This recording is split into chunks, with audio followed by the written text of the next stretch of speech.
The best return on investment that the universities can get if they produce outstanding people who go abroad, become successful, and then come back. Hi, Aleksander. Hey. You did your bachelor's and master's here in Poland, and then you moved to the USA. Why did you decide to continue your scientific career there? Yeah, I don't think this was like a very deliberate decision. Like in some way, the way it happened was I was starting, actually like when I started my computer science studies, I was not even thinking about being a researcher, but then during my studies I really discovered this and enjoyed doing this.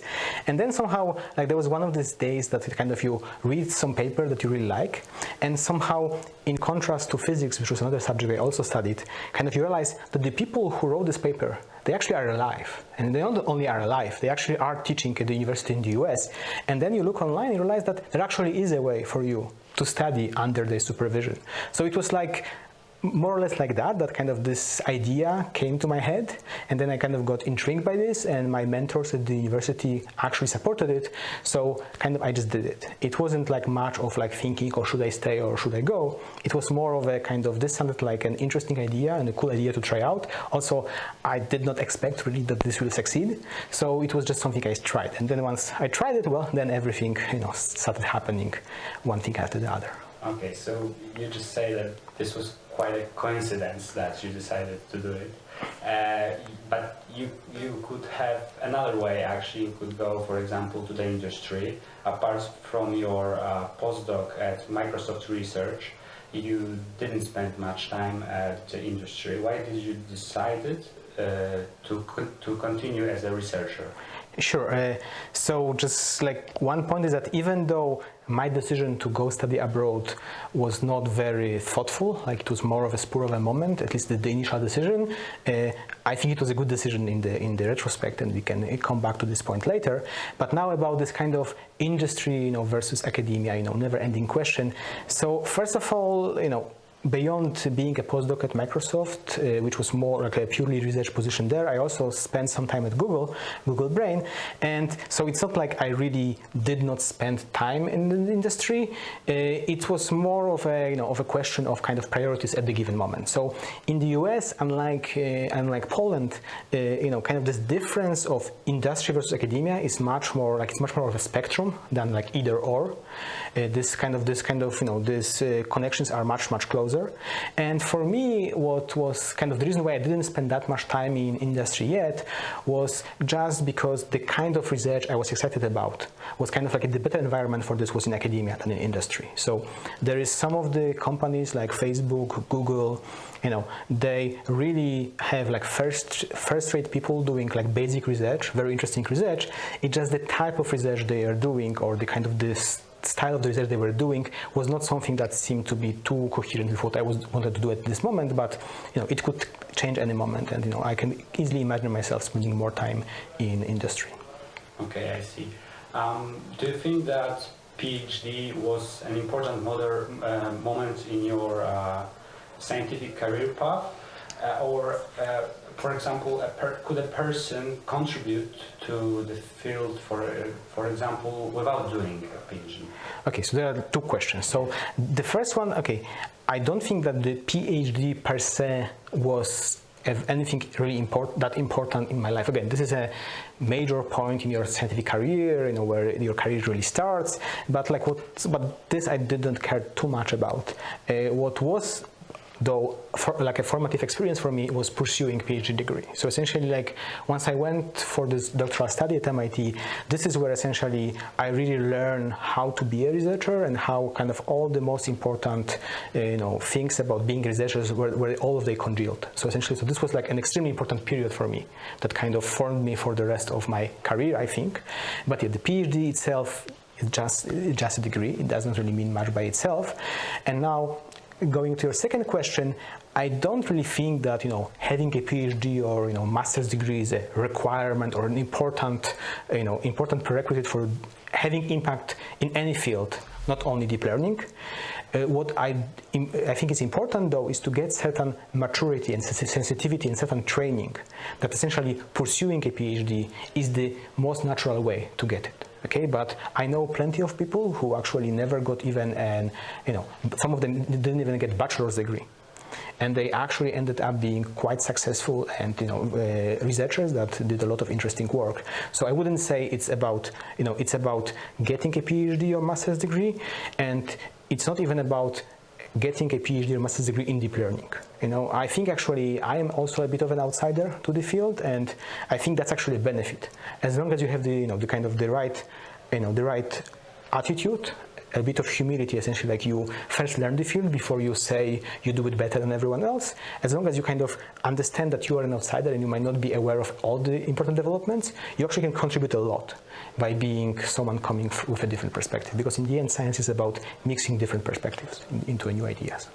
Okay, so after your PhD at MIT, that you went to do postdoc in Microsoft Research, and then you became correct me if I'm wrong, you became the associate professor, assistant professor at Cole Polytechnique. EPFL, yes. Yes. And so why did you decide to go there?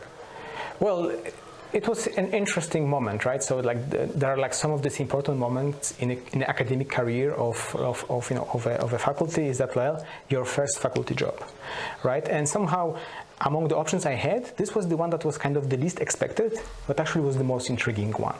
So essentially, honestly, coming from MIT, you had a very US-centric view, and then there was this place in Europe that kind of I had a lot. Once I started asking around, I had a lot of good things about that. Kind of, it really, conducts research at the US style. It's a very focused and very dedicated institution to kind of really do top-level research.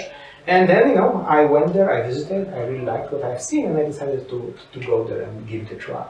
And I definitely don't regret it. This was a very, very good experience, because indeed, I felt like being at a US university that for some reason is, next to Lausanne. And it's in Switzerland, it has beautiful mountains and whatever. So that was the thinking. It was, again, a little bit of a spur of the moment. It was something I did not know exactly how it would work out, but yeah, it worked out very well. So you are happy about this moment in your life, but you decided actually to go back to the United States. What made you do that?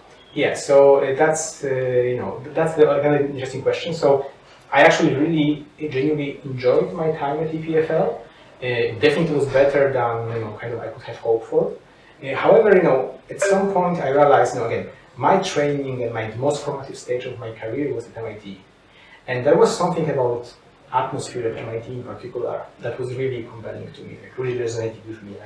Essentially, MIT is a kind of place with a lot of energy. You have a lot of talented people working on myriad things, but being very excited about this. This was something that I always felt very very motivating, and I really enjoyed this energy there. This was a little bit less the case at EPFL, because every university is different in its vibe, and I was missing, the vibe of places like MIT, and also I was missing that in the end, even though it's not that hard to travel between, EPFL and the US, many of the things I was interested in were happening in the US, and I wanted to be closer to that. Okay, I see. Do you think it is necessary to go abroad in order to do research in deep learning? You mean abroad from Poland? Abroad from Poland, yes. Yes, I think so. And it's not that much about deep learning, or it's not that much about learning how to do deep learning. I think the reason that it's extremely important to go abroad is to get exposed to different culture of work and different environments. So I think that the most important thing about doing research is the environment in which you are.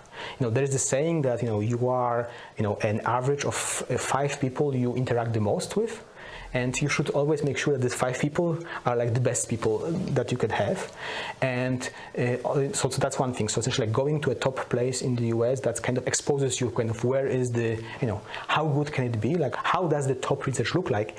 And the other thing is that what you also learn is that what is very important about being a successful researcher is learning the know-how of science. That kind of is a little bit not about domain knowledge, it's more about general knowledge, how to be a scientist, how to give talks, how to choose research questions, how to publicize your research questions, and in general, like there's a myriad of things that they are not kind of soft skills, but they are very important soft skills that essentially help you be an effective researcher. And unfortunately, in Poland, especially in the kind of domain of machine learning, we still don't have the critical mass to get kind of the right practices yet. I think we are learning that, and hopefully we have some promising faculty that hopefully will become this kind of leaders, but they are not there yet. And usually the way these people become leaders, they went abroad, learned some new ways of doing things, and kind of came back to see it in Poland. So that's why I think in general, science is about, again, I said, being exposed to many ideas and combining many ideas that you have seen. And if you just stay in one place or even one country, it is kind of very constraining, especially when you are young. When that's the time where you should explore and kind of learn what are all the cool things that one could do. Okay, so do you have any recommendations for Polish universities to become as good places for research as the ones in the US? Yes, so again, it's a very complex question that I'm actually thinking about quite a bit. There is a couple of recommendations, but again, they are not easy to follow. I think one thing that is very important for the universities to understand is that, as counterintuitive as it might seem, actually pressuring your top students to go abroad is a good thing. There is, unfortunately, many of the places in Poland, they have this culture that, how can we get rid of our top students? I think this is, because they might not come back, or we are losing them. I think this is really wrong kind of thinking. The best return on investment that the universities can get if they produce outstanding people who go abroad, become successful, and then come back. So that's one thing. The other thing is, again, this is a complex problem that kind of both sides are at fault here. Is I think it would be very important to understand, especially in the field like machine learning, that industry can be a powerful partner. And again, this is not like that currently. It's not, you either do science or you do industry, and it is viewed mostly as a completely separate path, and that's very damaging to both sides, right? Essentially, what US academia is thriving on is exactly on this fact that kind of this connection to industry is very vivid and very close, because that's where kind of all the cycle of developing of idea, testing them out, and having talented people go back and forth. That's what it essentially enables people to do, and this is not really existent in Poland currently. And again, the reasons for that are both on the industry and on the university side. Okay, so the question, I think, is a follow-up for this one. How to make these people actually come back to the Polish universities, and I think this is the same for the industry. How to make these people not lean in the direction of the industry. So for example, they would stay there. How to come back to the university. Yeah, so I think the fact that part of the problem is exactly that you're asking these questions this way. You don't want to make them come back. You don't want to kind of force people to do something they don't want. The whole idea is that talented people, it's very hard to make them do anything, and the moment you want to make them do anything, they lose the talent. And if you are destroying more than you are gaining. If they feel like slaves, they will not perform at top of their ability. So the whole point is just playing the game of numbers, meaning maybe 10 students will go abroad, maybe only one will come back because of maybe family reasons or whatever, or maybe they really actually want to come back. But that one person that comes back will be worth all of the investment of these 10 people that went away. So I really think that, and that's why this is counterintuitive and kind of feels kind of not the right thing to do. Is just you should not compel them to come back. We should just welcome them if they want to come back. So there was this kind of homing grants that the Foundation for Polish Science was doing. I think it was a great idea, just kind of make them feel welcome. And in general, creating positions and creating kind of environment when people who want to come back from abroad and essentially start a group, it should be easy for them. Just the funny thing is that, actually when I came back to Poland just for a short period of time, and I wanted to be hired at the university. Well, it turned out that I don't have a PhD, because PhD from MIT is not recognized as an official PhD degree in Poland. Okay. And again, there was a procedure that fixed this, but like these are the small things that kind of it had all to be kind of prototyped. And this should be like more streamlined. Like essentially, like there should be a, we should not force people to come back. Just say, listen, if you ever want to come back, let us know. Here is, how you can do it. It will be easy. You will have a lot of impact and so on. The same is with industry. Like I don't think we should stop people from being, in industry.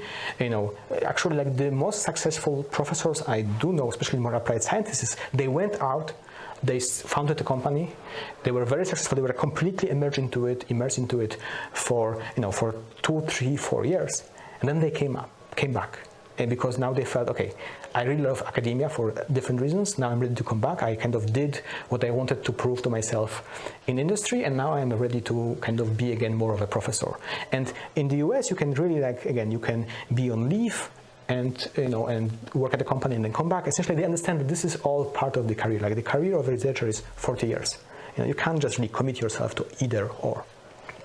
That sounds like a good point.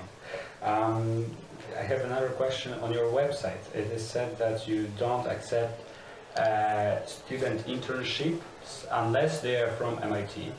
And my question is that if a student, for example, from Poland, came to you with a research idea, for example, contacted you through email, would you guide him? And if yes, then what kind of characteristics this student should have? Okay, so there are 2 points here. So yeah, first of all, the answer is no. Meaning, it's very simple. Like essentially. I am a person, I think, that I definitely advocate everyone embracing this philosophy is that like when I do something, I want to do it really, really well. And I don't really believe it's possible to be an effective advisor to someone if they are abroad. Like I don't think this really works. So essentially, the only if someone from Poland wants to work with me, the only way to do it is via applying to a PhD program, because then if they come, then I will be able to guide him or her, very well, and I really can kind of take responsibility for their development and really work with them closely. I don't believe in kind of half measures that you kind of do it over email. I actually tried it with a couple of people. It never worked out. It just, so I have a attitude that either someone can be physically at MIT and work there with me for extended period of time, or they should. If they want to work with me, they should pursue a way to get there. And you can get into PhD program at MIT from Poland. There is no, well, it is of course a very selective procedure, but there is no a priori reason not to. So if you have a great research project and you lay it out in your application, that will be something that definitely will catch our eye if this is something interesting there. Okay, I see. You actually done a lot of research on algorithms. But recently your research is mainly in deep learning. Why have you decided to switch from algorithms to deep learning? Yeah, so I wouldn't call it a switch. I would say it's a change of focus, and so in general, I embrace the idea that the beauty of being in academia is that you have freedom of pursuing what fascinates you, and indeed, recently, deep learning and the things I will talk about during the lecture are things that I find quite fascinating. So I definitely gravitated towards it. But now, how did it happen? Well, it was pretty interesting, right? So it's as many of the good things that happens in research. It was actually prompted by my students. Sort of we did keep hearing about this deep learning thing, and kind of you hear it at first and says, okay, this is another hype, another wave. It will just pass away. Why would I pay too much attention to it? But then hear about this enough, and kind of my students got curious about this, and they came to me and said, oh, we are really interested in that. So how about we kind of start a reading group to just try to see what's going on there. So that's what we did, and we started reading about this. And after that, after a couple of months of studying this subject, we realized, well, this is actually quite fascinating because it really works. You implement these things, and some of the basic things actually work. And B, it's clear that no one has an idea why it works. There's clearly a lot of challenges that kind of people don't know how to tackle. And then we realized that we actually have some ideas, how to pursue these challenges. And then it was this like the moment that said, okay, guys, we can do it, but if you do it, we do it for real. So we really get into it. I buy GPU machines. I kind of we learn TensorFlow at that time, and essentially we kind of do it for real, or we don't do it. And they said, well, let's do it. And we started doing this, and we had quite a lot of success with our first papers. And then kind of success begets success. It's like once we understood some piece of it and we contributed something, we realized, oh, there is another piece that we can contribute to. And again, this way we kind of got more and more excited about what we are doing, and kind of that's how it evolved into a research agenda. That's honestly like all the science happens. It's always a random walk. It's a random walk with momentum, but it's a random walk nonetheless. Okay, so basically the reason why you actually produced so many work in deep learning recently was basically excitement, right?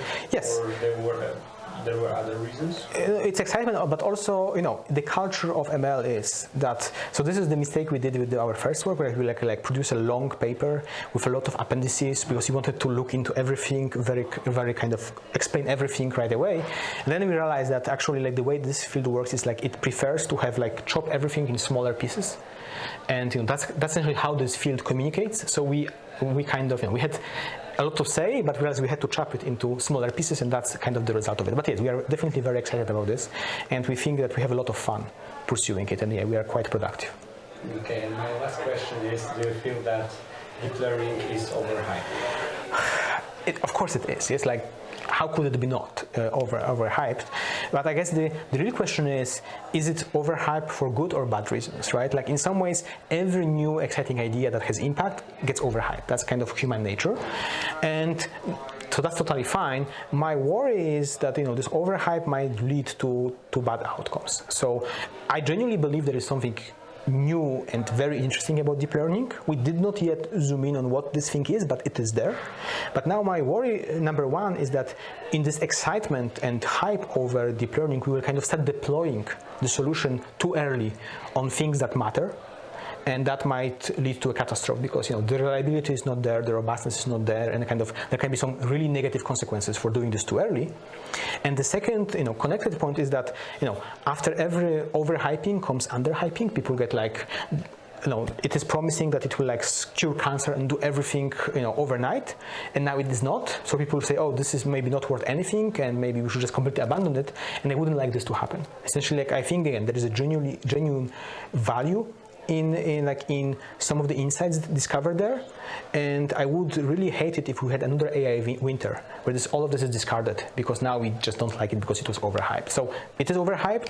My only worry is though that this will not lead to these negative outcomes. Okay, I see. Okay, thank you for today's talk, and see you next time. Yeah, thank you.